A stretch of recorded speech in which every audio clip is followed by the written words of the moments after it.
Kita ikuti berita lintas nasional.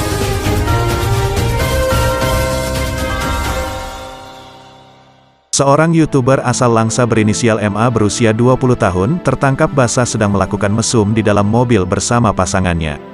Kedua pasangan itu dicinduk oleh warga di kawasan Lapangan Merdeka pada Kamis tanggal 9 September tahun 2021 sekira pukul 23.30 WIB. MA dicinduk warga tepatnya pada malam Jumat tertangkap basah saat sedang berzinah di dalam mobil.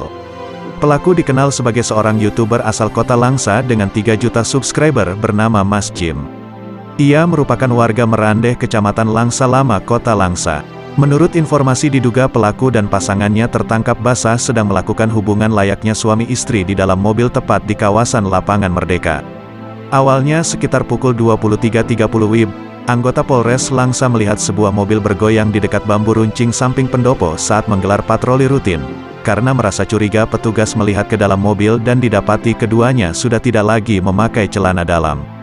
Setelah diinterogasi mereka mengakui telah melakukan hubungan badan. Saat ini pelaku bernama Mas Jim dan seorang wanita berusia 16 tahun beserta bukti celana dalam dan sebuah mobil Civic berwarna putih sudah diamankan oleh Dinas Syariat Islam untuk dilakukan pemeriksaan. Melalui video yang beredar, terbukti pelaku sudah menyediakan 2 celana dalam di dalam mobil serta 2 alat kontrasepsi. Saat ini pelaku sudah diamankan di kantor WH Kota Langsa.